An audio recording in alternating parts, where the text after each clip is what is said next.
there, this is Carol Marak at carolmarak.com. Welcome to Solo and Smart, my YouTube channel. And today I want to talk about preparing for independence because many of us are growing a bit older and potentially we are living solo or face the potential of living a solo life in the future.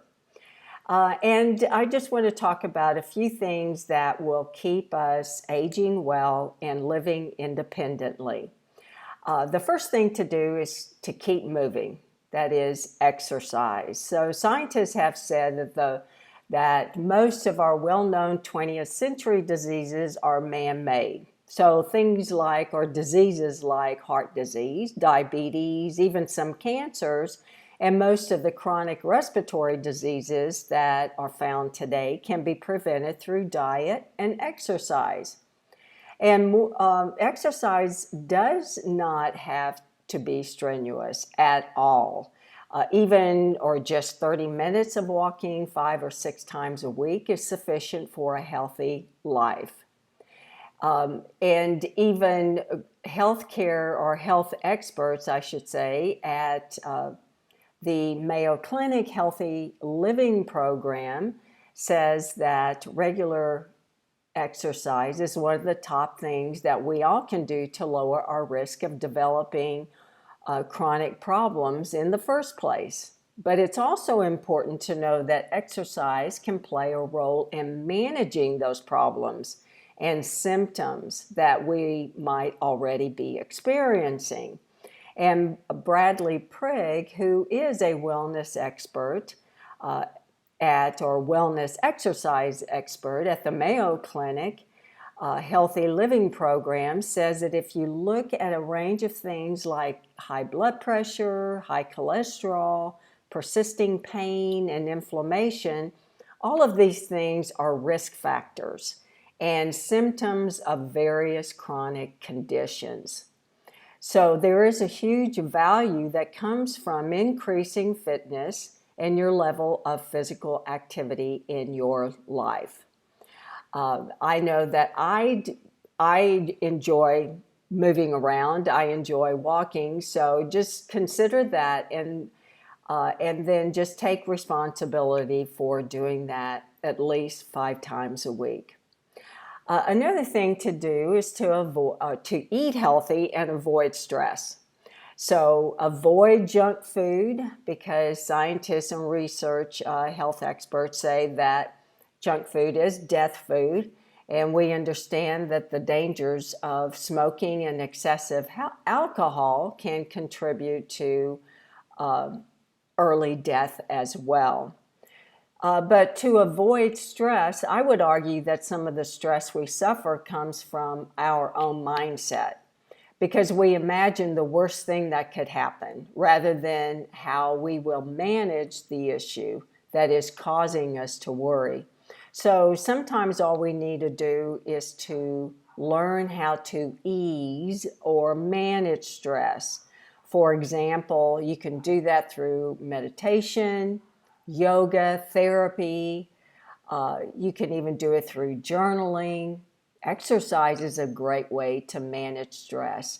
And also to add a friend or two in your life and your daily practices, because even chatting with someone about your issues or a problem that you're facing really helps us kind of think through and level out that stress that we're feeling about it. Another thing that you can do is to be curious about your own health. For example, if you have a chronic illness, rather than just taking pills, look at how you might reduce it naturally. Now, please talk with your doctor about this before you do it. I don't recommend doing anything outside of the medical protocol if you are on a specific medication. However, especially around stress reduction and increasing your fruit and vegetable intake can help eliminate some medication. I know that it has for myself.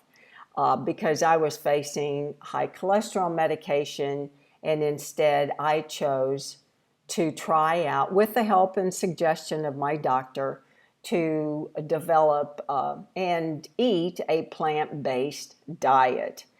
Even Dr. Michael Greger, who's the author of How Not to Die, believes that all or the majority of modern day diseases can be prevented through adopting a plant-based diet.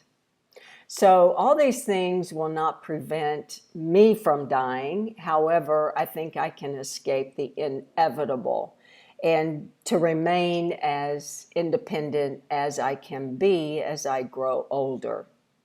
A few of the things I just want to leave with you in terms of taking good care of yourself and preparing, really get prepared for aging solo if that may arise for you one day, and staying independent and living well is write out a will.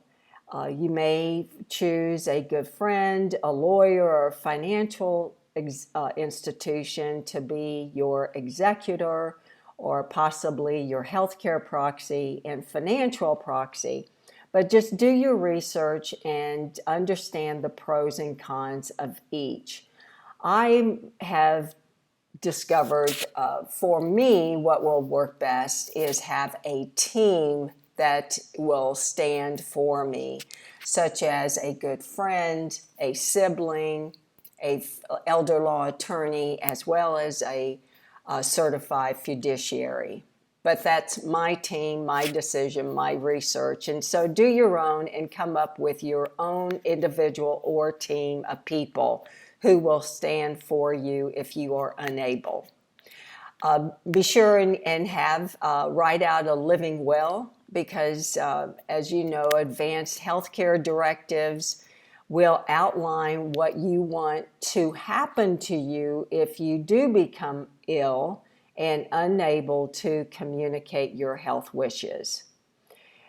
So other things to take note in: if you have special requests, be sure you document them separately. Organize your paperwork, put them in one place, make copies, share it with your friend or your executor, and be sure that they understand what your wishes are. Well, thank you for joining me today, and please circle back in the next few days where I will have more tips. Please subscribe to this YouTube channel and give it a like or a thumbs up. And thank you very much, and share it with a friend, and I will see you.